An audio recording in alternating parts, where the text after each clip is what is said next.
నమస్తే అండి. Welcome to my channel 2 voices 1 story. ఎవరైనా ఫస్ట్ టైం మా ఛానల్ చూస్తున్నట్లు అయితే మా కంటెంట్ నచ్చితే సబ్స్క్రైబ్ చేసుకోండి. బెల్ ఐకాన్ క్లిక్ చేస్తే మా వీడియోస్ వెంటనే మీకు వచ్చేస్తాయి. నమస్తే అందరికీ.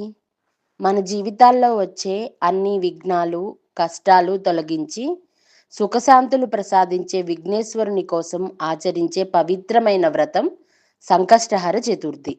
ప్రతి నెల కృష్ణపక్ష చతుర్థి రోజు ఈ వ్రతాన్ని ఆచరిస్తే సంకటాలు తొలగి ఆయురారోగ్యాలు, ఐశ్వర్యం, విజయాలు లభిస్తాయని పురాణాలు చెప్తున్నాయి.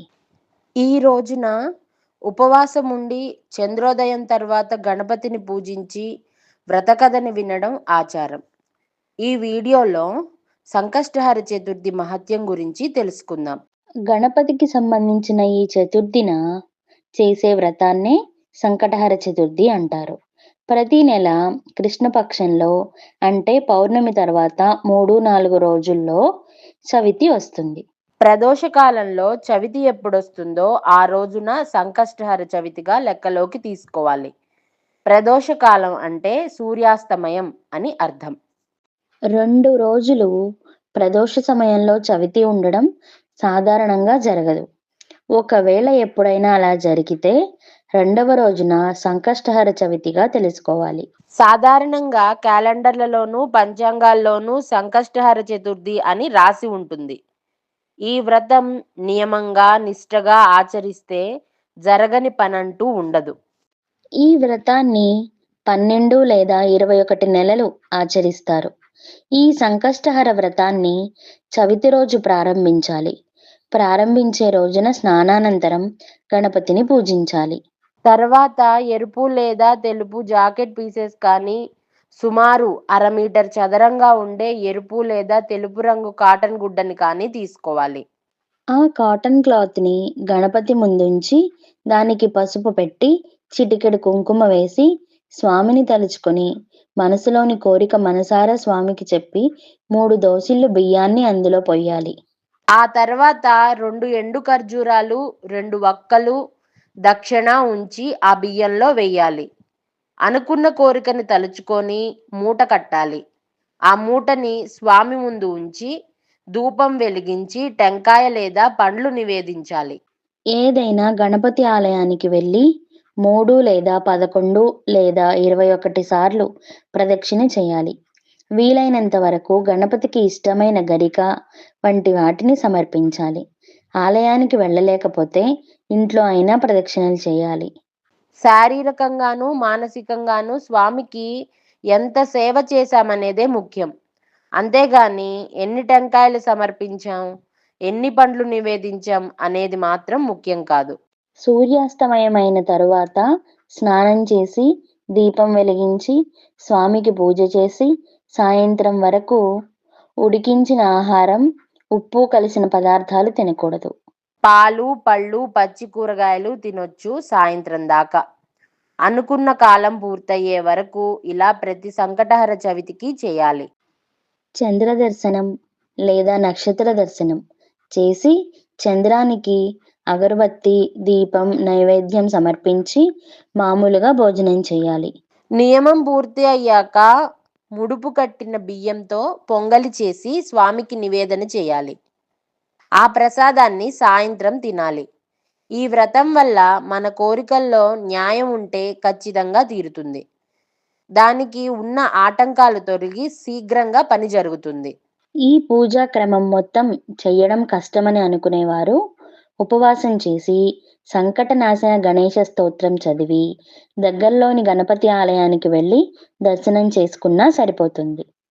ఉపవాసం చేయలేని వాళ్ళు 4 సార్లు శ్రీ సంకటనాశన గణేశ స్తోత్రం చదివినా మంచిదే. కింద సంకటహర గణపతి స్తోత్రం ఇచ్చాము, ఒక్కసారి చూడండి. నారద ఉవాచ ప్రణమ్య శిరసా దేవం గౌరీపుత్రం వినాయకం భక్తావాసం స్మరే నిత్యం ఆయుష్కామార్థ సిద్ధయే ప్రథమం వక్రతుండంచ ఏకదంతం ద్వితీయకం తృతీయం కృష్ణపింగాక్షం గజవక్త్రం చతుర్థకం లంబోదరం పంచమం చ షష్టమం వికటమేవ చ సప్తమం విఘ్నరాజం చ ధూమ్రవర్ణం తదాష్టకం నవమం బాలచంద్రం చ దశమం తు వినాయకం ఏకాదశం గణపతిం ద్వాదశం తు గజాననం ద్వాదశైతాని నామాని త్రిసంధ్యాయః పఠేన్నరః నచ విఘ్నభయం తస్య సర్వసిద్ధికరం పరం. విద్యార్థి లభతే విద్య, ధనార్థి లభతే ధనం, పుత్రార్థి లభతే పుత్ర, మోక్షార్థి లభతే గతిం. జపేత్ గణపతి స్తోత్రం షడ్భిర్మాసై ఫలం లభేత్. సంవత్సరేణ సిద్ధించ లభతే నాత్ర సంశయ. అష్టేభ్యో బ్రాహ్మణేభ్యశ్చ లిఖిత్వా యః సమర్పయేత్ తస్య విద్యా భవేత్ సర్వా గణేశస్య ప్రసాదతః. ఇది శ్రీ నారద పురాణే సంకటనాశనం నామ గణేశ స్తోత్రం. సంకష్టహర చతుర్థి గొప్పతనం గురించి ఒక కథ ఉంది. అదేంటో తెలుసుకుందాం. ఒకప్పుడు ఇంద్రుడు తన విమానంలో భృగండి అనే వినాయకుని భక్తుడు అయిన ఋషి దగ్గరికి వెళ్ళి తిరిగి ఇంద్రలోకానికి వెళుతున్నాడు. అలా వెళుతూ సురసేనుడు అనే రాజుగారి రాజ్యం దాటే సమయంలో చాలా పాపాలు చేసిన ఒకడు ఆకాశంలోకి ఇంద్రుని విమానాన్ని చూశాడు. అతని చూపుకి ఆ విమానం ఆగిపోయి భూమిపైకి వాలింది. ఆ ఇంద్ర విమాన అద్భుతమైన వెలుగుకి ఆశ్చర్యపడిన ఆ దేశపు రాజు సురసేనుడు బయటికి వచ్చి చూసి ఆశ్చర్యంతో ఇలా అన్నాడు. అక్కడికి వచ్చిన ఇంద్రుని చూసి సంతోషపడి నమస్కరించి ఎందుకు ఇక్కడ విమానం ఆపారని అడిగాడు. అందుకు ఇంద్రుడు ఎక్కువ పాపం చేసిన ఒక వ్యక్తి చూపు తాకి విమానం ఆగిందని చెప్పారు. అయితే రాజు, అయ్యా, మరి మళ్ళీ ఆగిపోయిన మీ విమానం ఎలా కదులుతుంది అని వినయంగా అడిగారు. అప్పుడు ఇంద్రుడు, ఇవాళ పంచమి, నిన్న చతుర్థి. నిన్న ఎవరైతే ఉపవాసం చేశారో వారి పుణ్యఫలం నాకు ఇస్తే నా విమానం తిరిగి బయలుదేరుతుంది అని అన్నారు. సైనికులంతా కలిసి రాజ్యం అంతా తిరిగి వెతికారు. ఎవరైనా చతుర్థి ఉపవాసం చేశారా అని. ఎవ్వరూ కనపడలేదు. అప్పుడు కొందరు సైనికులకి కొంతమంది గణేశుని అనుచరులు వచ్చి మరణించిన స్త్రీ శవాన్ని తీసుకెళ్లడం కనపడింది. సైనికులు వెంటనే ఎంతో పాపం చేసిన ఈ స్త్రీని ఎందుకు గణేశుని దగ్గరికి తీసుకెళ్తున్నారని అడిగారు. అందుకు గణపతి అనుచరుడు, ఈమె నిన్నంతా ఉపవాసం చేసింది, తెలియక చేసింది. చంద్రోదయం తర్వాత లేచి కొంచెం తిన్నది. ఆమెకి తెలియకుండానే సంకష్ట చతుర్థి రోజు ఆ వ్రతం చేసింది, మరణించింది అన్నారు. అంతేకాక ఎవరైనా జీవితంలో ఒక్కసారైనా ఈ వ్రతం చేస్తే వారు గణేశుని సాన్నిధ్యమైన స్వనందలోకానికి మరణం తర్వాత చేరుకోవడం ఖాయం అని చెప్పారు. గణేశుని అనుచరులని ఆ రాజు సైనికులు ఎంతో బతిమాలారు. ఆ స్త్రీ శవం తమకిమ్మని, అలా చేస్తే విమానం తిరిగి బయలుదేరుతుంది అని చెప్పారు. అలా ఆమె పుణ్యం ఇంద్రునికి ఇవ్వడానికి అంగీకరించలేదు గణేశుని అనుచరులు. ఆమె శవం మీద నుంచి వీచిన గాలి ఆగిపోయిన విమానాన్ని చేరి కదిలింది. ఆమె మృతదేహం పుణ్యఫలం వల్ల ఆ శవాన్ని తాకిన గాలి కూడా పుణ్యంగా మారి ఇంద్రుని విమానం కదిలింది.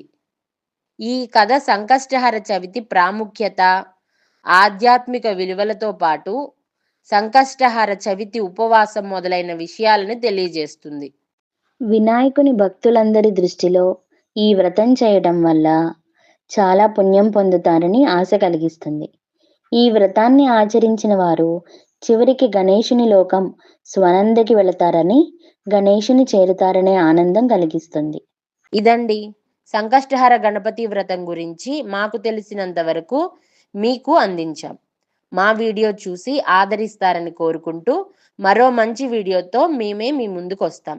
సెలవండి. ఓం గం గణపతయే నమః.